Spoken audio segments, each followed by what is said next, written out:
ಮಾತರಮೇ ಮಾತರಿಶ್ವನ್ ಪಿತರತುಲಗುರೋ ಭ್ರಾತರಿಷ್ಟಾಪ್ತಬಂಧೋ ಸ್ವಾಮಿನ್ ಸರ್ವಾಂತರಾತ್ಮನ್ನ ಜರ ಜರಯಿತರ್ಜನ್ಮ ಮೃತ್ಯಾಮಯಾನಾಂ ಗೋವಿಂದೇ ದೇಹಿ ಭಕ್ತಿಂ ಭವತಿ ಚ ಭಗವನ್ ಊರ್ಜಿತಾಂ ನಿರ್ನಿಮಿತ್ತಾಂ ನಿರ್ವ್ಯಾಜಾಂ ನಿಶ್ಚಲಾಂ ತದ್ಗುಣಗಣ ಬೃಹತೀಂ ಶಾಶ್ವತೀಮಾಶುದೇವ ನಾರಾಯಣಂ ನಮಸ್ಕೃತ್ಯ ನರಂ ಚೈವ ನರೋತ್ತಮಂ ದೇವೀಂ ಸರಸ್ವತೀಂ ವ್ಯಾಸಂ ತತೋ ಗ್ರಂಥಮುದೀರಯೇ ವಿಜಾನತಾಂ ಅವಿತ್ತಸ್ಯ ಮಧ್ವಸ್ಯ ಜಗತಿ ಗುರೋಃ ಪೂರ್ವಾಚಾರ್ಯಮಹಿಷ್ಠಾನಾಂ ಇಯಂ ಪ್ರಣತಿಮಾಲಿಕಾ ಪೂರ್ಣಜ್ಞಾನಾಯ ವಿದ್ಮಹೇ ಪೂರ್ಣಾನಂದಾಯ ಧೀಮಹಿ ತನ್ನೋ ವ್ಯಾಸ ಪ್ರಚೋದಯಾತ್.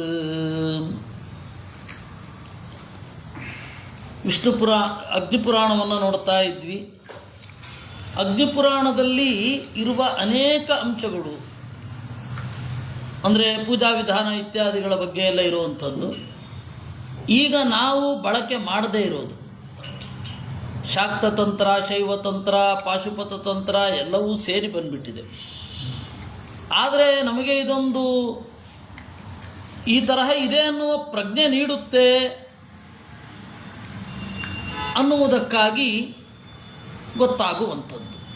ಅದರಿಂದಾಗಿ ನಾವು ಭೂಪರಿಗ್ರಹ ವರ್ಣನಂ ಅಂತಲೇ ಒಂದು ಚಿಂತನೆ ಇದೆ. ಭೂಮಿಯನ್ನು ಯಾವ ರೀತಿ ಪರಿಗ್ರಹಿಸಬೇಕು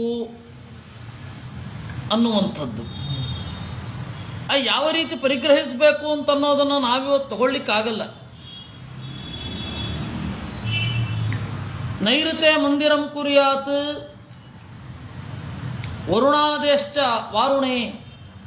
ಯಾವ್ಯಾವ ದೇವತೆ ಯಾವ್ಯಾವ ದಿಕ್ಕಿನ ಅಭಿಮಾನಿಗಳೋ ಒಡೆಯರೋ ಅವರನ್ನು ಆಯಾ ದಿಕ್ಕಿನಲ್ಲಿ ಪ್ರತಿಷ್ಠೆ ಮಾಡಿ ಅಂತಾರೆ. ಇವತ್ತು ದಿಕ್ಪಾಲಕ ಪೂಜೆ ಅಂತ ಮಾಡ್ತೇವೆ, ಬಲಿಹರಣ ಮಾಡ್ತೇವೆ, ಆದರೆ ಮೂರ್ತಿ ಪ್ರತಿಷ್ಠೆ ಇರಲ್ಲ,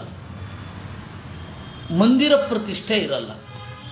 ನೀವು ಸ್ವಲ್ಪ ಹಳೇ ಕಾವ್ಯಗಳಿಗೆ ಹೋದರೆ ಅಲ್ಲಿ ಯಮ ಮಂದಿರ ಉಂಟು, ಕಾಮದೇವನ ಮಂದಿರ ಉಂಟು, ಇಂದ್ರನ ಮಂದಿರ ಉಂಟು, ಅಗ್ನಿಯ ಮಂದಿರ ಉಂಟು. ಅದರಿಂದಾಗಿ ಇಲ್ಲಿ ಹೇಳ್ತಾ ಇರೋದು ಅಲ್ಲಿಗೆ ಸೂಟ್ ಆಗತ್ತೇನೋ ಅಂತ ಅನ್ಸುತ್ತೆ. ಒಂದು ಕಾಲದಲ್ಲಿ ಇದ್ದಿರಬಹುದು. ಇವರು ಹೇಳೋದು ನೋಡಿ, ನೈಋತೆ ಮಂದಿರಂ ಕುರ್ಯಾದ್ ವರುಣಾದೇಶ್ಚ ವಾರುಣೆ. ನಿಋತಿಯನ್ನು ಯಾರು ಇವತ್ತು ಪ್ರತಿಷ್ಠೆ ಮಾಡಿ ಪೂಜೆ ಮಾಡ್ತಾರೆ? ನೈಋತ್ಯ ದಿಕ್ಕಿನಲ್ಲಿ ಮಾಡಬೇಕು ಅಂತಾರೆ. ಇನ್ನು ವರುಣನ ಮಂದಿರವನ್ನು ಪಶ್ಚಿಮ ದಿಕ್ಕಿನಲ್ಲಿ ಮಾಡಬೇಕು ಅಂತ ಹೇಳುತ್ತಾರೆ. ವಾಯುವನ್ನು ವಾಯವ್ಯ ಮಂದಿರದಲ್ಲಿ ಪ್ರತಿಷ್ಠೆ ಮಾಡಬೇಕು ಅಂತಾರೆ. ಉತ್ತರ ದಿಕ್ಕಿನಲ್ಲಿ ಯಕ್ಷರ, ರಾಕ್ಷಸರ, ತಪ್ಪಿದರೆ ಕುಬೇರನ ಒಂದು ಪ್ರತಿಷ್ಠೆ ಮಾಡಬೇಕು ಅಂತಾರೆ. ಆದರೆ ಬದರಿಯಲ್ಲಿ ಕುಬೇರನ ಮಂದಿರ ದಕ್ಷಿಣಕ್ಕಿದೆಯಾ ಅಂತ ಅಲ್ಲ, ನೀವು ನೋಡಿ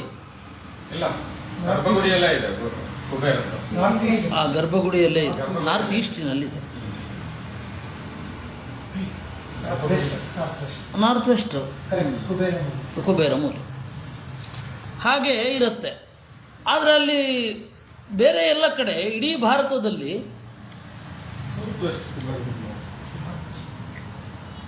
ಅಲ್ಲ, ನಾರ್ತ್ ಅವನು ಉತ್ತರ ದಿಕ್ಕಿನ ಒಡೆಯ, ವಾಸ್ತು ಪ್ರಕಾರ ಇಲ್ಲ. ಈ ವಾಸ್ತುವಿಗೂ ಮತ್ತು ನಮ್ಮ ವಾಸ್ತುವಿಗೂ ಅಂತಹ ಒಳ್ಳೆ ಕನೆಕ್ಷನ್ ಏನಿಲ್ಲ. ಯಾಕೆ ಗೊತ್ತಾ?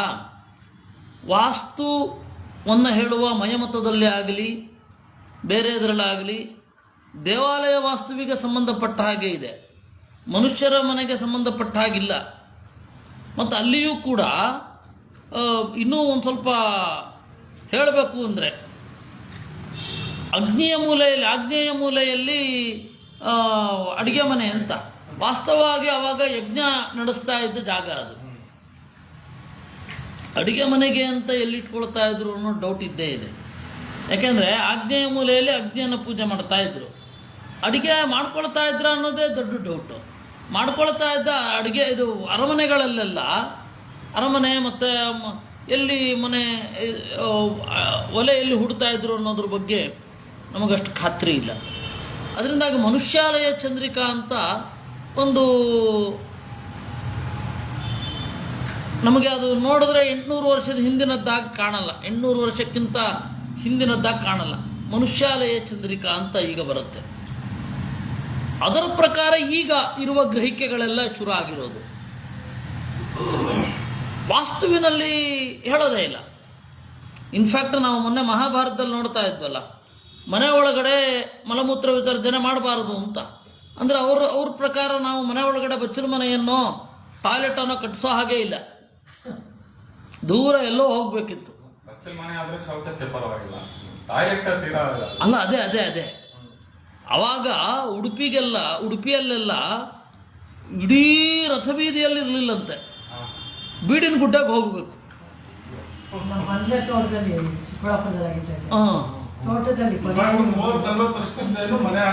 ಮನೆಯ ಆಚೆಯೇ ಇರ್ತಿದ್ದಿದ್ದು. ಅಲ್ಲ, ನಾವು ಚಿಕ್ಕವರಿದ್ದಾಗಲೂ ಕೂಡ ಮನೆಯ ಆಚೆಯೇ ಇರ್ತಾ ಇದ್ದಿದ್ದು. ಮಠದಲ್ಲಿ ಅವಾಗ ಎಲ್ಲ ಇವರು ಪಡಮನ್ನೂರು ನಾರಾಯಣಾಚಾರ್ಯರು ವಿಬುಧೇಶ್ವರಿಗೆ ಪಾಠ ಮಾಡುವಾಗ ಬೆಳಗ್ಗೆ ಹೇಳೋದು, ಎದ್ದು ಬಿಡಿನ ಗುಡ್ಡ ತನಕ ಹೋಗ್ಬೇಕಲ್ಲ, ಅವಾಗ ಇವ್ರು ಚಿಂತನೆ ಹೇಳಬೇಕು. ಬಾಯಿಪಾಠ ಮಾಡಿ ವಿಬುಧೇಶ್ವರು ತರ್ಕಶಾಸ್ತ್ರದ್ದು ಚಿಂತನೆ ಮಾಡಿಕೊಂಡು ಹೋಗಿ ಶೌಚ ಮುಗಿಸ್ಕೊಂಡು ಬರುವಾಗ ಕಾವ್ಯದ ಬಗ್ಗೆ, ಅಲಂಕಾರ ಶಾಸ್ತ್ರದ ಬಗ್ಗೆ ಮಾತನಾಡಿಸಿ ಮಠಕ್ಕೆ ಬರುವಾಗ ಪೂಜೆಗೆ ರೆಡಿ. ಸ್ನಾನ ಮಾಡಿ, ಜಪ ಮಾಡಿ, ಪೂಜೆ ಮಾಡಿ, ಇದರಲ್ಲಿ ಪಾಠ, ಊಟ ಆದಮೇಲೆ ಪಾಠ, ಮತ್ತು ಅವರು ಮನನ ಮಾಡಲಿಕ್ಕೆ ಮಾರನೇ ದಿವಸ ಹೀಗೆ ಕಲಿತಾ ಇದ್ರು ಅಂತ. ಅಂದರೆ ಅಲ್ಲಿ ತನಕ ಹೋಗ್ಲಿಕ್ಕಿತ್ತಲ್ಲ, ಅಷ್ಟು ಸಮಯ ಸಿಗ್ತಾ ಇತ್ತು. ಒಂದು ಗ್ರಂಥದ ಚಿಂತನೆ ಹೇಳುವಷ್ಟು ಸಮಯ ಸಿಗ್ತಾ ಇತ್ತು ಅವ್ರಿಗೆ. ಅದರಿಂದ ಇಲ್ಲಿ ಇರೋವಂಥದ್ದು ಪ್ರಾಚೀನ ದೇವಸ್ಥಾನಗಳಲ್ಲಿ ಒಂದು ಕಲ್ಲಿಂದು ಒಂದು ಪೀಠ ತರ ಮಾಡಿರ್ತಾರೆ. ಹೌದು, ದಿಕ್ಕಲ್ಲೂ ಮಾಡಿರ್ತಾರೆ. ಹೌದು, ಅದರಲ್ಲೇನಾರ ಈ ದೇವತೆಗಳನ್ನ ಇದು ಮಾಡ್ತಾರೆ. ಅಲ್ಲಿ ಬೇರೆ ದೇವತೆಗಳನ್ನು ಮಾಡ್ತಾರೆ. ಅಂದರೆ ಇಲ್ಲಿ ಪ್ರಶ್ನೆ ಕೇಳಿದ್ದು, ಇವು ಪ್ರಾಚೀನ ದೇವಾಲಯಗಳಲ್ಲಿ ಅಲ್ಲಿ ಬಲಿ ದೇವತೆಗಳು ಬೇರೆ ಇದ್ದಾರೆ, ಅದನ್ನು ಇಲ್ಲಿ ಮುಂದೆ ಹೇಳ್ತಾರೆ. ಅದರಿಂದ ನಾವು ಇವತ್ತು ಈ ತರಹದ್ದನ್ನು ನೋಡಲ್ಲ. ನಾವು ಪ್ರಾಸಾದಂ ಕಾರಯೇದನ್ಯಂ ನೋಭಯಂ ಪೀಡಯೇದ್ ಬುಧ. ಪ್ರಾಸಾದವನ್ನು ಮಾಡಬೇಕು. ಪ್ರಾಸಾದ ಅಂತಂದರೆ ಚಾವಡಿ, ಮಹಡಿಯ ಚಾವಡಿ. ಅವಾಗ ಸೂರ್ಯಶಾಲೆ ಅಂತ ಕರೀತಾ ಇದ್ರು. ಸೂರ್ಯಶಾಲೆ, ಚಂದ್ರಶಾಲೆ. ಕೆಳಗಡೆ ಭಾಗದಲ್ಲಿ ಇರುತ್ತಲ್ಲ ಅದು ಚಂದ್ರಶಾಲೆ, ಮೇಲ್ಗಡೆ ಇರೋದು ಸೂರ್ಯಶಾಲೆ ಅಂತ ಕರೀತಾ ಇದ್ರು. ಈಗ ಅದು ಗೊತ್ತೇ ಇಲ್ಲ, ಕೆಳಗಡೆ ಮೇಲ್ಗಡೆ ಅಂತ ಅಷ್ಟೇ ಹೇಳ್ತಾರೆ. ಅಲ್ಲಿ ಇದ್ದವರಿಗೇನೆ ಆ ಪರಿಭಾಷೆ ಮರೆತು ಹೋಗಿದೆ. ಚಂದ್ರಶಾಲೆಯಲ್ಲಿದೆ ನೋಡು ಅಂದರೆ ಯಾವುದನ್ನು ನೋಡ್ತಾರೆ. ಇದು ಇರುವಂಥದ್ದು. ಪ್ರಾಕಾರ ಸೀಮಾ ಪರ್ಯಂತಂ ತಥೋ ಭೂತ ಬಲಿಂ ಹರೇತ್.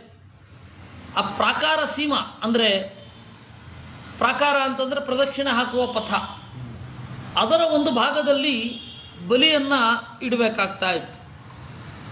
ಭೂತ ಬಲಿ ಏನೇನು ಇಡಬಹುದು? ಮಾಷ ಅಂದರೆ ಉದ್ದು, ಹರಿದ್ರಾಚೂರ್ಣ, ಲಾಜ, ದಧಿ ಅಂತಂದರೆ ನಿಮ್ಗೆ ಗೊತ್ತಿದೆ ಮೊಸರು, ಸಕ್ತು ಅಂತಂದರೆ ಹಿಟ್ಟು. ಅಷ್ಟಾಕ್ಷರೇಣ ಸಕ್ತೂನ್ಷ್ಟ ಪಾತಯಿತ್ವ ಅಷ್ಟದಿಕ್ಷುಚ. ನಮೋ ನಾರಾಯಣಾಯ ಅಂತನ್ನುವ ಮಂತ್ರದಿಂದ, ಇದು ಅಷ್ಟಾಕ್ಷರ ಮಂತ್ರ, ಇದರಿಂದ ಸುತ್ತಲೂ ಬಲಿಯನ್ನು ಹಾಕಬೇಕು. ರಾಕ್ಷಸರು, ಪಿಶಾಚರು ಯಾರ್ಯಾರಿದ್ದಾರೆ ಸರ್ವೇ ವ್ಯಪಗಚ್ಚಂತು ಸ್ಥಾನಂ ತುರ್ಯಾಮಹಂ ಹರೇಹೇ. ಎಲ್ಲರೂ ಇಲ್ಲಿ ಬರಲಿ, ಯಾರ್ಯಾರು ಭೂತಗಳಿವೆ, ಪಿಶಾಚಗಳಿದೆ, ಎಲ್ಲರೂ ಇಲ್ಲಿ ಬರಲಿ. ಭೂತ ಬಲಿ ಅಂತಲೇ ಅದನ್ನು ಹಾಕ್ತಾ ಇದ್ರು. ಇನ್ನು ಹಲೇನ ಧಾರಯಿತ್ವಾ ಗಾಂ ಗೋಭಿಶ್ಚೈವ ಅವಚಾರಯೇತ್ ಪರಮಾಣ್ವಷ್ಟಕೇನೈವ ರಥರೇಣು ಪ್ರಕೀರ್ತಿತಃ. ಇನ್ನು ಅದನ್ನು ಶುದ್ಧ ಮಾಡುವ ಮೊದಲು ಒಂದು ಪ್ರೊಸೆಸ್ ಹೇಗಿತ್ತು, ದೇವಾಲಯದ ಸ್ಥಳವನ್ನು ಹೇಗೆ ಆರಿಸಬೇಕು ಅಂದರೆ ಹಸುವಿನಗೆ ಒಂದು ನೇಗಿಲನ್ನು ಹೂಡಿ ಸುತ್ತಲೂ ಓಡಾಡಿಸ್ಬೇಕು. ಆಮೇಲೆ ಆಳುದ್ದ ತೋಡಬೇಕು. ತೋಡಿ ಆದಮೇಲೆ ಅಲ್ಲಿ ನೋಡಬೇಕು, ಏನು ಅಲ್ಲಿ ಯಾವುದಾದ್ರೂ ದೋಷಗಳಿದೆಯಾ. ದೋಷ ಇರೋದು ಹೇಗೆ ಗೊತ್ತಾಗುತ್ತೆ, ಮೂಳೆ ಇತ್ತು ಅಂತಂದರೆ ಇದನ್ನು ಮಾಡಬಾರದು, ಕೂದಲಿತ್ತು ಅಂತಂದರೆ ಅಲ್ಲಿ ಪ್ರತಿಷ್ಠೆ ಮಾಡಬಾರದು, ಅಲ್ಲಿ ದೇವಸ್ಥಾನವೇ ಕ್ಯಾನ್ಸಲ್ಡ್. ಮತ್ತು ಅಲ್ಲಿ ಮರಗಳಿರಲೇಬೇಕು. ರಾಮಾವೃತೆ ದಕ್ಷಿಣತಃ ಪಶ್ಚಾತ್ ಗಿರಿಯಗ್ರ ಏವಚ ಅಂತ ಮಧ್ವಾಚಾರ್ಯರು ತಂತ್ರಸಾರ ಸಂಗ್ರಹದಲ್ಲಿ ರಾಮ ಅಂತಂದರೆ ಉದ್ಯಾನ ಹೀಗೆಲ್ಲ ಹೇಳ್ತಾರೆ. ಇಲ್ಲಿ ಒಂದು ಸ್ವಲ್ಪ ಬೇರೆ ತರಹ ನಿರೂಪಣೆ ಮಾಡ್ತಾರೆ. ಆ ಹಸ್ತ ಪದ್ಮಹಸ್ತ ಇತ್ಯಾದಿಗಳು ತೋಡುವ ಮಾಪಕ ಅಂತ ಹೇಳ್ತಾರೆ. ಹೀಗೆ ಭೂಪರಿಗ್ರಹ ವರ್ಣನಂ, ಭೂಮಿಯನ್ನು ಹೇಗೆ ತಗೊಳ್ಳೋದು, ಒಂದು ದೇವಾಲಯದ ನಿರ್ಮಾಣಕ್ಕೆ ಭೂಮಿಯನ್ನು ಹೇಗೆ ತೆಗೆದುಕೊಳ್ಳೋದು ಅಂತ. ಇನ್ನು ವಾಸುದೇವತ ಇಲ್ಲಿಗೆ ಮುಗೀತು, 39ನೇ ಅಧ್ಯಾಯ ಮುಗೀತು. 40ನೇ ಅಧ್ಯಾಯ ಶುರು ಆಗಬೇಕು. 40ನೇ ಅಧ್ಯಾಯದಲ್ಲಿ ವಾಸ್ತುಪುರುಷನ ಚಿಂತನೆ ಮಾಡಬೇಕು ಅಂತ ಹೇಳ್ತಾರೆ. ಮಧ್ವಾಚಾರ್ಯರು ಹೇಳೋದು ಹೀಗೆ, ವರಾಹಸ್ಯ ಹರೇಹ ಸುತಃ, ವಾಸ್ತುರು ವರಾಹಸ್ಯ ಹರೇ ಸುತಃ. ನಾಲ್ಕನೇದಲ್ಲಿ 3ನೇ ಅಧ್ಯಾಯದಲ್ಲಿ ತಂತ್ರಸಾರ ಸಂಗ್ರಹದಲ್ಲಿ ಮಧ್ವಾಚಾರ್ಯರು ಒಂದು ಮಾತು ಹೇಳ್ತಾರೆ. ವರಾಹರೂಪಿ ಪರಮಾತ್ಮನ ಮಗ, ಅವನ ಹೆಸರು ವಾಸ್ತು ಅಂತ. ಅವನು ಬಹಳ ವಿಚಿತ್ರವಾಗಿದ್ದ, ಚಚ್ಚೌಕಾರವಾಗಿದ್ದಂತೆ. ನಾವು ಯಾರೂ ಚಚ್ಚೌಕವಾಗಿರಲ್ಲ, ನಮ್ಮದು ತ್ರಿಕೋನಾಕಾರ, ಒಂದು ದಂಡ ಅಥವಾ ಗದಾಕಾರದಲ್ಲಿ ನಾವಿರ್ತೇವೆ. ಹೀಗೆ ಹೋಗುತ್ತೆ, ಹೀಗೆ ಮಾಡಿ ಮತ್ತೆ ಹೀಗೆ ಜೋಡಣೆ ಆಗುತ್ತೆ. ಆ ತರಹ, ಇಲ್ಲವೇ ತ್ರಿಕೋಣಾಕಾರ ಅಂತ ಇಟ್ಕೊಳ್ಳಿ. ಕಾಲನ್ನು ಅಗಲಿಸಿ ನಿಂತರೆ ತ್ರಿಕೋಣಾಕಾರ ಹೀಗೆ. ಆದರೆ ಅವನು ಚಚ್ಚೌಕಾಕಾರವಾಗಿದ್ದಂಥದ್ದು ಹೇಗಿದ್ದ ಅಂತ ನಮಗೆ ಗೊತ್ತಾಗಲ್ಲ. ದೇವತೆಗಳು ಅವನನ್ನು ಭೂಮಿಗೆ ಬೀಳಿಸಿದ್ರಂತೆ.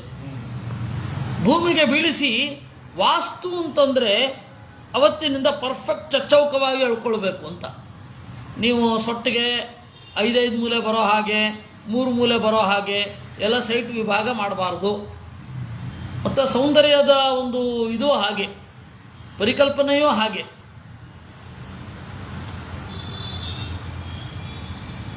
ಚತುಷ್ಷಷ್ಟಿ ಪದೇ ಕ್ಷೇತ್ರೇ ಈಶಂ ಕೋಣಾರ್ಧ ಸಂಯುತಂ ಧೂತಾಕ್ಷತೈ ಸ್ತರ್ಪಯೇತ್ತಂ ಪರ್ಜನ್ಯಂ ಪದಗಮ್ಯತಃ. ಇಡೀ ದೇಶ ಅಂತ ತಗೊಂಡಾಗ ಎಲ್ಲಿಂದ ಶುರು ಮಾಡಬೇಕು? ಸಾಮಾನ್ಯವಾಗಿ ಪೂರ್ವ ದಿಕ್ಕಿಗೆ ತಲೆ ಅಂತ ಚಿಂತನೆ ಮಾಡಿ. ಅದು ದೇವಾಲಯಗಳಿಗೆ ಬೇರೆ ತರಹ ಚಿಂತನೆ. ವಾಸ್ತುಪುರುಷ ಹೇಗಿರ್ತಾನೆ, ಅವನ ಹೃದಯದ ಭಾಗದಲ್ಲಿ ಗರ್ಭಗುಡಿ ಬರಬೇಕು ಅಂತ ಹೇಳ್ತಾರೆ. ಹೃದಯ ಭಾಗದಲ್ಲಿ ಗರ್ಭಗುಡಿ ಬರಬೇಕು. ಅದರಿಂದಾಗಿ ದೇವಾಲಯದಲ್ಲಿ ಸರಿಯಾಗಿ ನೀವು ಮೆಷರ್ ಮಾಡಿ ನೋಡಿದ್ರೆ ಮಧ್ಯದ ಭಾಗದಲ್ಲಿ ಬರಬೇಕು. ಹಳೆಯ ದೇವಸ್ಥಾನ ಬಂದಿಲ್ಲ ಅಂದರೆ ಮೊದಲು ಇತ್ತು ಅಂತ ಕಾಣುತ್ತೆ. ಹೊಸ ದೇವಸ್ಥಾನದಲ್ಲಿ ಅಜ್ಞಾನ ಕಾರಣ ಆಗುತ್ತೆ. ದೇವಾಲಯವನ್ನು ಮಾಡುವಾಗ ಈ ಒಂದು ಪರಿಜ್ಞಾನವೂ ಇರಬೇಕು ಅಂತಾರೆ. ಅದರಿಂದಾಗಿ ಜಾಗ ಹೇಗಾಯಿತೋ ಹಾಗೆ ಪಾರ್ಕಿಂಗಿಗೆ ಜಾಗ ಬೇಕು ಅಂತ ಇವತ್ತು ಯೋಚನೆ ಮಾಡುವಂತಹ ಕಾಲ ಬರುತ್ತೆ. ಪಾರ್ಕಿಂಗಿಗೆ ನೀವು ನಿಲ್ಲಿಸಬೇಕು, ಅದ್ರ ಪಕ್ಕದಲ್ಲಿ ಆ ತರಹ ಮಾಡಬೇಕಾಗತ್ತೆ. ನಾವು ಹೀಗೆ ಒಟ್ಟಿಗೆ ಎದ್ದು ಕೂಡಲೇ ಇಳಿದು ಕೂಡಲೇ ಬಾಗಿಲು ಬರಬೇಕು, ಆ ತರಹನೂ ಮಾಡೋದು ಒಂದು ಸ್ವಲ್ಪ ಸಮಸ್ಯೆ. ಏನು ಗೊತ್ತಾ, ಚಪ್ಪಲಿ ಹಾಕ್ಕೊಂಡು ದೇವರ ಎದುರುಗಡೆ ಹೋಗಲಿಕ್ಕೆ ಕಷ್ಟ ಆಗತ್ತೆ. ನಾವೆಷ್ಟೇ ಪ್ರತಿಮಾತೀತ ದೇವರನ್ನು ಆರಾಧನೆ ಮಾಡ್ತೇವೆ ಅಂದರೂ ಅಲ್ಲಿ ಆ ಪ್ರತಿಮೆಯಲ್ಲಿ ದೇವರ ಸನ್ನಿಧಾನ ಇರುತ್ತೆ ಅಂತ ಹೇಳಿ ನಾವು ಚಿಂತನೆ ಮಾಡ್ತಾ ಇರುವಾಗ ಚಪ್ಪಲಿಯನ್ನು ಬದಿಗೆ ಬಿಟ್ಟು ದೇವರ ಹತ್ತಿರ ಹೋಗುವಂತಹ ವ್ಯವಸ್ಥೆ ಮಾಡಬೇಕು. ಸೀದಾ ಗಾಡಿಯನ್ನು ತಂದರೆ ಅದ್ರ ಮುಂದೆಗಡೆನೇ ನಿಲ್ಲಿಸಬೇಕು ಅನ್ನೋ ಹಾಗೆ ಮಾಡದೆ ಹೋದರೆ ಕ್ಷೇಮ ಅಂತ ಅನಿಸುತ್ತೆ. ಆದರೆ ಈ ತರಹ ಎಲ್ಲ ಯೋಚನೆ ಮಾಡಲ್ಲ, ಅವ್ರ ಯೋಚನೆಗಳು ಬೇರೆ ಇರುತ್ತೆ. ಆಡಳಿತ ಮಂಡಳಿಯವರಾದರೆ ಇದಿರ್ಬೇಕ್ರಿ, ಏನು ಪಾರ್ಕಿಂಗ್ ಇರಬೇಕು ಅಂತಾರೆ. ಮಡಿ ಮಂದಿ ಆದರೆ ಎಡಗಡೆಗೆ ಹೀಗಿರಬೇಕು, ಬಲಗಡೆಗೆ ಮುಸುರೆ, ಅವರು ಮುಸುರೆ ಬಗ್ಗೆ ಯೋಚನೆ ಮಾಡ್ತಾ ಇರ್ತಾರೆ. ಮುಸುರೆ ಬಗ್ಗೆ ಇದು ಕೆಲಸದ ಹೆಣ್ಣುಮಕ್ಕಳು ಎಲ್ಲಿ ಓಡಾಡಬೇಕು, ಈ ಸರ್ಪಪಥ ಇದ್ದ ಹಾಗೆ ಅವ್ರಿಗೊಂದು ದಾರಿ, ಅವರು ಓಡಾಡ್ತಾ ಇರಬೇಕು. ಇವರು ಅದ್ರ ಬಗ್ಗೆ ತಲೆ ಕೆಡಿಸ್ಕೊಳ್ತಾರೆ. ಈ ಭಾವನಾ ಒಂದಿರುತ್ತಲ್ಲ. ನನ್ನ ನಾಸ್ತಿಕ ಅಂತ ಬಹಳ ಜನ ಡಿಕ್ಲೇರ್ ಮಾಡ್ಕೊಂಡ್ಬಿಟ್ಟಿದ್ದಾರೆ, ಅನ್ಕೊಂಡ್ಬಿಟ್ಟಿದ್ದಾರೆ. ಇವನೇನು ಪ್ರಯೋಜನ ಇಲ್ಲ, ನಾಸ್ತಿಕ ಏನೇನೋ ಹೇಳ್ತಾ ಇರ್ತಾನೆ. ಆದರೆ ಮೂಲಭೂತವಾಗಿ ಈ ಬೀದಿಗೆ ತೋರುವ ಹಾಗೆ ರಾಯರ ವೃಂದಾವನ ಇಡೋದು ಅದರ ಭಾರಿ ಹಿಂಸೆ ಆಗುತ್ತೆ. ಅವ್ರ ಎದುರುಗಡೆ ಹೀಗೆ ಗಾಡಿಯಲ್ಲಿ ಹೋಗ್ತಾ ಇರ್ತಾರೆ, ಯಾರ್ಯಾರೋ ಹೋಗ್ತಾ ಇರ್ತಾರೆ. ಅವ್ರಿಗೆ ಒಂದು ಭಕ್ತಿ ಇರಲ್ಲ, ಏನಿಲ್ಲ. ಅಲ್ಲ, ಅವರಾದರೂ ಪರವಾಗಿಲ್ಲ ರೀ, ಏನೋ ಒಂದು ಭಕ್ತಿ ಇರುತ್ತೆ. ಆದರೆ ನಾವು ಎಲ್ಲ ಹೋಗಬೇಕಾದ್ರೆ ಚಪ್ಪಲಿ ಎಲ್ಲ ಹಾಕ್ಕೊಂಡು ಅಲ್ಲಿಗೆ ಹೋಗಿ ಪಕ್ಕದ ಅವ್ರಿಗೆ ಹಿಂಗೆ ಹೋಗಿ ಮತ್ತೆ ವಾಪಸ್ ಹೋಗಬೇಕಾಗತ್ತೆ. ಏನೇನೋ ಕಾಂಪ್ಲಿಕೇಶನ್ಸು.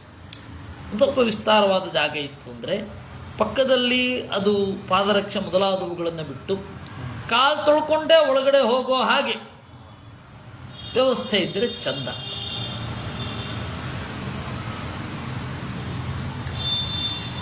ಈ ತರಹ ಎಲ್ಲ ಸಮಸ್ಯೆಗಳು. ಅದರಿಂದಾಗಿ ಇವತ್ತು ಬೇರೆ, ಅವತ್ತಿನ ಸ್ಟೈಲು, ಅವತ್ತಿನ ಇದೆಲ್ಲ ಬೇರೆ. ಅದರಿಂದಾಗಿ ಇವತ್ತಿನ ದೃಷ್ಟಿಯಿಂದ ಅವತ್ತು ನೋಡಲಿಕ್ಕಾಗಲ್ಲ.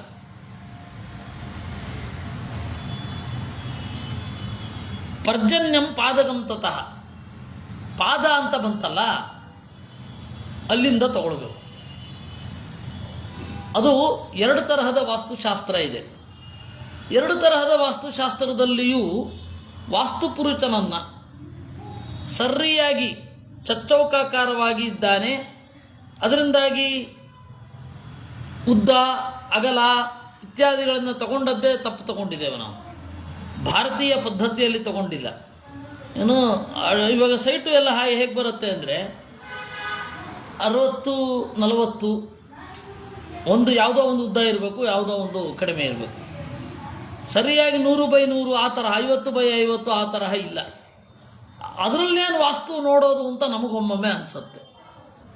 ನಾನು ಇದನ್ನು ಒಂದು ಕಡೆ ಈ ವಿಶೇಷತಃ ಟಿ ವಿಯಲ್ಲಿ ನಾನು ವಾಸ್ತು ಅನ್ನೋದು ಸರ್ಕಾರದ ಜವಾಬ್ದಾರಿ ಅದು. ಏಕೆಂದರೆ ಅವರು ಸೈಟ್ ಫಾರ್ಮ್ ಮಾಡಬೇಕಾದ್ರೆ ಈ ತರಹ ಮಾಡಬೇಕು ಅಂತ ಹೇಳಿದ್ದಕ್ಕೆ ಬಹಳಷ್ಟು ಜನ ಜ್ಯೋತಿಷ್ಕರು, ಸೋಕಾಲ್ಡ್ ವಾಸ್ತು ತಜ್ಞರು ನನ್ನ ಮೇಲೆ ಮುಗಿ ಬಿದ್ದಿದ್ದರು. ಯಾಕೆ ನೀವು ಫೋನ್ ಬರೋದು ಯಾರಿಗೆ, ಟಿ ವಿ ಅವ್ರಿಗೆ, ಯಾರ್ರೀ ಅವರು, ಮಾಧ್ವರೋ, ಸ್ಮಾರ್ತರೋ, ಅಯ್ಯಂಗಾರರೋ, ಜೈನರೋ, ಲಿಂಗಾಯತರೋ, ಯಾರವರು ಅಂತ ಕೇಳಿ ಏನೂ ಗೊತ್ತಾಗಲ್ಲ. ಮುಖದ ಮೇಲೆ ಎಲ್ಲ ಒಂಥರ ತಟಸ್ಥವಾಗಿರೋ ಹಾಗೆ ಮಾತನಾಡ್ತಾರೆ. ಹೀಗೆ ಅದು ಕಟು ಸತ್ಯ ಅಂತ ಒಂದು ಕಾರ್ಯಕ್ರಮ ಆಗ್ತಾಯಿತ್ತು. ಗುರುಗಳು ಶುರು ಮಾಡಿದ್ದು ಅದು ನನ್ನ ಕೈನಲ್ಲಿ ಮುಂದುವರಿಸಿದ್ರು. ಹೀಗೆ ಇವತ್ತಿನ ವಾಸ್ತು ಮತ್ತು ಅವತ್ತಿನ ವಾಸ್ತು ಎರಡಕ್ಕೂ ಒಂದಕ್ಕೊಂದಕ್ಕೆ ಸಂಬಂಧ ಇಲ್ಲ, ಅರ್ಥ ಇಲ್ಲ, ಸೂತ್ರ ಇಲ್ಲ. ಇವತ್ತು ನಾವು ದೇವಸ್ಥಾನಕ್ಕೆ ಒಂದು ಜಾಗ ತಗೊಳ್ಬೇಕು ಅಂತಂದರೂ ಚಚ್ಚೌಕಾಕಾರವಾಗಿರ್ಲಿಕ್ಕೆ ತೊಗೊಳ್ಲಿಕ್ಕೆ ಆಗೋದೇ ಇಲ್ಲ. ಇವಾಗಿನ ಪರಿಕಲ್ಪನೆ ಚೌಕಾಕಾರದ ಮಂಡಲದಲ್ಲಿ ದೇವಮೂಲೆಯಿಂದ ಕುಬೇರ ಮೂಲೆಯವರೆಗೆ ಮಲಗಿದಾನೆ ವಾಸ್ತು ಪುರುಷ. ಅಲ್ಲ, ಅದೇ ತಂತ್ರಸಾರ ಸಂಗ್ರಹದಲ್ಲಿ ಚಚ್ಚೌಕಾಕಾರದಲ್ಲಿ ಅಂದ್ರೆ ಅವನು ಹೇಗಿದ್ದಾನೆ ಅಂದ್ರೆ ಹೀಗೆ ಕೊಟ್ಟು ಎರಡು ಕಾಲ ಅದೇ ಅದೇ ಅದೇ ಚತುರಸ್ರಾಕೃತಿ ಸ್ಥಿತ ಅದು ಅಂತ ಹೇಳಿ. ಅಲ್ಲ, ಅದೇ ನಾನು ಇಲ್ಲ ಅಂತ ಹೇಳ್ತಾ ಇಲ್ಲ. ಆದರೆ ಇಲ್ಲಿ ಹೇಳ್ತಾ ಇರುವ ನಾವೀಗ ಆ ತರಹ ಚಿಂತನೆ ಮಾಡಿದ್ದೀವಿ. ಆದರೆ ಇಲ್ಲಿ ಹೇಳ್ತಾ ಇರುವ ದೇವಾಲಯದ ವಾಸ್ತು ಅಂತ ಅಂದುಕೊಂಡಾಗ ನಮಗೆ ಇವತ್ತು ಎಷ್ಟೋ ಕಮ್ಯುನಿಕೇಷನ್ ಗ್ಯಾಪ್ ಆಗಿ ಅರ್ಥ ಆಗದೇ ಇರುವ ಸಾಧ್ಯತೆಗಳಿದೆ ಅಂತ ಹೇಳ್ತಾ ಇರೋದು. ನಾವು ಪ್ರಾಚೀನ ಮಯಮತವನ್ನು ಓದುವಾಗ, ಯಂತ್ರಸಾರ ಸರ್ವಸ್ವವನ್ನು ಓದುವಾಗ, ರಸಾರಣವವನ್ನು ಓದುವಾಗ, ರಸಸಿದ್ಧಿ ಗ್ರಂಥಗಳನ್ನು ಓದುವಾಗ ನಮಗೆಲ್ಲಿ ಅರ್ಥ ಆಗದೇ ಇರುತ್ತೆ ಅನ್ನೋದ್ರ ಬಗ್ಗೆ ಹೇಳ್ತಾ ಇರೋದು. ಅಲ್ಲಿ ಪಾದ, ಆಮೇಲೆ ಜಯಂತನನ್ನ ಪದದಲ್ಲಿ, ಪತಾಕೆಯಲ್ಲಿ ಮಹೇಂದ್ರನನ್ನ, ಆಮೇಲೆ ಒಂದು ಕೋಷ್ಠದಲ್ಲಿ ರವಿಯನ್ನ, ಸತ್ಯ, ವ್ಯೋಮ, ಇವನ್ನೆಲ್ಲ ಚಿಂತನೆ ಮಾಡಬೇಕು. ಇವ್ರಿಗೆಲ್ಲರಿಗೂ ಕೂಡ ಶಾಕುನ ಮಾಂಸೇನ, ಹಕ್ಕಿಯ ಮಾಂಸದಿಂದ ತರ್ಪಣ ಕೊಡಬೇಕು ಅಂತಾರೆ. ಇವತ್ತು ನಾವು ಅದನ್ನು ಮಾಡಿಕೊಂಡಿಲ್ಲ. ರಕ್ತದಿಂದ ಬೆರೆಸಿದ ಅನ್ನ, ರಕ್ತ ಅಂದರೆ ಕೆಂಪು ಬಣ್ಣ, ಸಾರಿ ಕುಂಕುಮ. ರಕ್ತ ಅಂದರೆ ನನ್ನ ತಲೆನಲ್ಲಿ ಕೆಂಪು ಬಣ್ಣ ಅಂತ, ರಕ್ತ ಅಂದರೆ ರಕ್ತವರ್ಣ. ಇವತ್ತಿನ ಪರಿಭಾಷೆಯಲ್ಲಿ ಕುಂಕುಮವನ್ನು ಕಲಸಿ ಅದರಿಂದ ನಾವು ತರ್ಪಣವನ್ನು ಕೊಡ್ತೇವೆ. ಭೂತರಾಜರಿಗೆ ಬಲಿ ಹಾಕಬೇಕಾದ್ರೇ ಆ ರೀತಿ ಮಾಡ್ತೇವೆ. ಈಗಲೂ ಕೂಡ ತುಂಬಾ ದೇವಸ್ಥಾನಗಳಲ್ಲಿ ಕಲಸಿರೋನ್ನ ಬಲಿಗೆ ಇಡ್ತಾರೆ ಕೆಲವರು. ಅದೇ ಅಲ್ಲಲ್ಲ, ಅದೇ ಇಡೋದು. ಎಲ್ಲ ದೇವಾಲಯಗಳಲ್ಲಿ ಅದನ್ನೇ ಇಡೋದು, ಗೃಹ ಪ್ರವೇಶದಲ್ಲಿ ಅದೇ ಇಡೋದು. ಮೊದಲು ಶಾಕುನ ಮಾಂಸ ಏನೈವ, ಪಕ್ಷಿ ಮಾಂಸದಿಂದಲೇ ಮಾಡ್ತಾ ಇದ್ರು. ಅಂದರೆ ನಾವು ಇದನ್ನು ಯಾಕೆ ಹಾಗೆ ಓದಬೇಕು ಅಂದರೆ ಹೇಗೆ ಬದಲಾಗಿದೆ ಅನ್ನೋ. ಎಲ್ಲ ಪಕ್ಷಿ ಮಾಂಸ ನಿಷಿದ್ಧ ಅಲ್ವಾ? ಎಲ್ಲ ಪಕ್ಷಿ ಮಾಂಸ ನಿಷಿದ್ಧ. ವಿಹಿತವಾದದ್ದು ಇದೆಯಲ್ಲ, ವಿಹಿತವಾಗಿರೋ ಪಕ್ಷಿ ಮಾಂಸ ಇದೆಯಾ? ಇದೆ ಇದೆ ಇದೆ ಇದೆ ಇದೆ ಎಲ್ಲ ಇಲ್ಲಿ ಹೇಳ್ತಾರಲ್ಲ, ತಂತ್ರಶಾಸ್ತ್ರಗಳಲ್ಲಿ ಹೇಳ್ತಾರಲ್ಲ. ಆಚಾರ್ಯರೇನು ಮಾಡಿದ್ರು, ಕೃತ್ವಾಷ್ಟಕಾಷ್ಟಕೋಷ್ಠಾನಿ ಮಧ್ಯೆ ಬ್ರಹ್ಮ ಅಷ್ಟಕಾಷ್ಟ ಅಂತ ಹೇಳಿದ್ರೆ 64 ಇದನ್ನು ಮಾಡಿ. ಚಾರಂ ಪ್ರಚರಂ ಸಂಚಾರಂ ಚಾರಣಂ ಚರಂ ಬೃಹಸ್ಪತಿಂ ಬುಧಂ ಚೈವಾಪ್ಯುತ್ತರಸ್ಯಾಂ ಪ್ರಪೂಜಯೇತ್ ಹಾರಂ ಹರಿಂ ಗಭೀರಂಚ ಗಾಹನಂ ಗಹನಂ ಗುಹಂ ಅಂತ ಹೇಳಿ ಯಾರ್ಯಾರನ್ನು ಪೂಜಿಸಬೇಕು ಅಂತ ಹೇಳ್ತಾರೆ. ಆ ದೇವತೆಗಳು, ಯಕ್ಷರು, ಗಂಧರ್ವರು ನಮಗೆ ಪರಿಚಯವೇ ಇಲ್ಲ, ಆದರೆ ಅವರಿಗೆ ಪೂಜೆ ಉಂಟು. 4 ದಿಕ್ಕುಗಳಲ್ಲಿ ಇಷ್ಟಿಷ್ಟು ಜನ ಅವರನ್ನು ಪೂಜಿಸಬೇಕು. ಮಧ್ಯೆ ಬ್ರಹ್ಮ ಚತುಷ್ಟಯೇ ಪೂಜ್ಯೋ ದ್ವಯೇ ಶಕ್ರೋ ಯಮೋ ವರುಣ ಏವ ಚ ಸೋಮಶ್ಚ ಪೂಜ್ಯಾ ಕೋಣೇಚು ವನ್ಯಾದ್ಯಾ ಕೋಣದೇವತಾ. ಕೋಣದೇವತೆಗಳನ್ನು ಪೂಜಿಸಿ ಹಾರಂ ಹರಿಂ ಗಭೀರಂಚ ಗಾಹನಂ ಗಹನಂ ಗುಹಂ ತ್ರಾತಮಂಗಾರಕಂ ಚೈವ ಅಂತ ಹೇಳಿ ಅವರು ಒಬ್ಬೊಬ್ಬರದು ಒಂದೊಂದು ಹೇಳ್ಕೊಂಡು ಹೋಗ್ತಾರೆ. ಇವ್ರಿಗೆಲ್ಲರಿಗೂ ಕೂಡ ಯಾವ್ಯಾವುದರಿಂದ ತರ್ಪಣ ಕೊಡಬೇಕು ಅಂತಾರೆ. ಗಂಧರ್ವನಿಗೆ ಗಂಧದಿಂದ ಮತ್ತು ಶಾಕುನ ಜಿಹ್ವಯ, ಹಕ್ಕಿಯ ನಾಲಿಗೆ ಅಂತಾರೆ. ಯಾವ ಹಕ್ಕಿ ಅಂತ ಹೇಳಿ ನಮಗೆ ಅದು ಗೊತ್ತೂ ಆಗಲ್ಲ, ಅವ್ರು ಹಂಗೆ ಹೇಳ್ತಾರೆ. ಕಳವಿಂಕ ಅಂದರೆ ಯಾವುದು ಅಂತ ಹುಡ್ಕೊಂಡು ಹೋಗೋಣ. ಮಧು ಪಾಯಸ ನಮಗೆ ಗೊತ್ತಿದೆ, ಹಾಲಿನಲ್ಲಿ ಬೇಯಿಸಿದ ಅನ್ನ. ಆಮೇಲೆ ಜೇನುತುಪ್ಪ. ಶಾಲೂಕ ಅಂತ ಹೇಳಿದ್ರೆ ಸಣ್ಣಕ್ಕಿ ಅನ್ನ. ಪದೇ ದಿತಿಂ ಲೋಪಿಕಾಭಿ ಅರ್ಧೆ ದ್ವಿತಿಮಥಾಪರಂ ಈ ರೀತಿ ಬೇರೆ ಬೇರೆ ಕೋಷ್ಟಗಳಲ್ಲಿ ಯಾವ ರೀತಿ ಚಿಂತನೆ ಮಾಡಬೇಕು ಅಂತ ಇಲ್ಲಿ ಹೇಳೋದಕ್ಕೂ, ಇಲ್ಲಿ ಇವಾಗ ಆಚರಣೆಯಲ್ಲಿರೋದಕ್ಕೂ ವ್ಯತ್ಯಾಸಗಳಿವೆ ಅನ್ನೋದು ಗೊತ್ತಾದರೆ ಆಯಿತು. ಇದರ ಬಗ್ಗೆನೇ ವಿಶೇಷವಾಗಿ ಚಿಂತನೆ ಮಾಡಲಿಕ್ಕಿರುವವರು ಇದನ್ನು ಓದಬಹುದು. 40ನೇ ಅಧ್ಯಾಯ. ಇನ್ನು ಶಿಲಾವಿನ್ಯಾತ ವಿಧಾನಂ, ಒಂದು ದೇವಸ್ಥಾನವನ್ನು ಕಟ್ಟುವಾಗ ಯಾವ ರೀತಿ ಇಟ್ಟಿಗೆ ಮೊದಲಾದವುಗಳನ್ನು ಇಡಬೇಕು, ಯಾವ ತರಹದ ಶಿಲೆ ಇದೆ ಅಂತ. ಮೊದಲು ಮಂಟಪ ಇಷ್ಟು ಇರಬೇಕು. ಎದುರುಗಡೆ ಸಿಗೋ ತೀರ್ಥ ಮಂಟಪ. ಕೆಲವೊಬ್ಬರು ದೇವಸ್ಥಾನದ ಹೊರಗಡೆ ಒಂದು ಮಂಟಪ ಇರುತ್ತೆ, ಓಲಗ ಮಂಟಪ ಅಂತ ಕರಿತಾ ಇದ್ವಿ ಒಂದು ಕಾಲದಲ್ಲಿ. ನೀವು ಚಳುಕ್ಯರ ಶೈಲಿಯಲ್ಲಿ, ಚಳುಕ್ಯ ಅಂತ ಕರಿಬೇಕು, ಚಾಳುಕ್ಯ ಅಲ್ಲ, ಹೌದು ಚಳುಕ್ಯ ಅಂತ.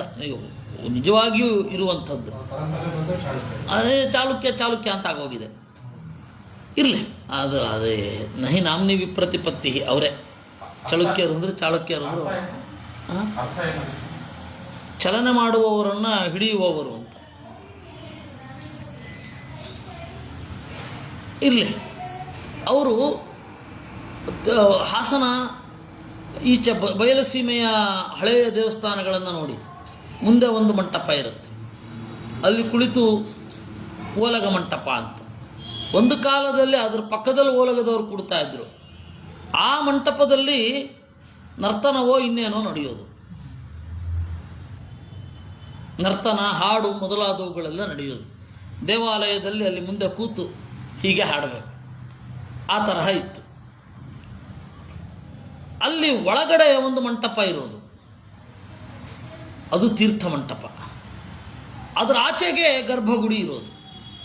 ನೀವು ಇವತ್ತು ದಕ್ಷಿಣ ಕನ್ನಡದಲ್ಲಿ ನೋಡಿದ್ರೆ, ಒಳಗಡೆ ಹೋದರೆ ಒಳಗಡೆಯಲ್ಲಿ ತೀರ್ಥ ಮಂಟಪ ಇರುತ್ತೆ. ಆ ತೀರ್ಥ ಮಂಟಪದಲ್ಲಿ ಒಬ್ಬರು ತೀರ್ಥ ಕೊಡೋರು ಕೂತಿರ್ತಾರೆ. ಆಚೆ ಇದು ಗಂಧವನ್ನು ತೆಗೆಯುವವರು ಅವರೆಲ್ಲ ಇರ್ತಾರೆ. ಅವರು ಅಲ್ಲಿ ಕೊಡ್ತಾರೆ, ಅದು ಮುಗಿದ ಮೇಲೆ ಎದ್ದು ಹೋಗಿರ್ತಾರೆ. ಅಲ್ಲಿ ಇದುಂಟು, ಯಾವುದು, ಅಲ್ಲಿ ಒಳಗಡೆ ಹೋದರೆ ಏನುಂಟು, ಗರ್ಭಗುಡಿ ಉಂಟು. ಗರ್ಭಗುಡಿಯ ಸುತ್ತ ಅದೇ ಪ್ರಾಕಾರ. ಆ ಪ್ರಾಕಾರ ಆದಮೇಲೆ ಒಂದು ಚಚ್ಚೌಕವಾದ ಒಂದು ಮಂಟಪ ಇರ್ತಿತ್ತು. ಹೀಗೆ ಆವಾಗ ಈಗ ಇರೋದು. ಇವರು ಹೇಳ್ತಾ ಇರೋದು ಶಿಲಾವಿನ್ಯಾಸ ಮುಂದೆ ಮಂಟಪವನ್ನು ಮಾಡಬೇಕು ಅಂತ. ವಾಸ್ತುವನ್ನು ಅಲ್ಲಿ ಪೂಜಿಸಬೇಕು, ವಾಸ್ತುಪುರುಷನಿಗೆ ಯಾವಾಗಲೂ ಮಾಡಬೇಕು ಪೂಜೆ ಅಂತ ಹೇಳ್ತಾರೆ. ಅದಕ್ಕೆ ಬೇಕಾದ ಮಂತ್ರಗಳನ್ನು ನಿರೂಪಣೆ ಮಾಡ್ತಾರೆ. ಶ್ರೀಸೂಕ್ತದಿಂದ,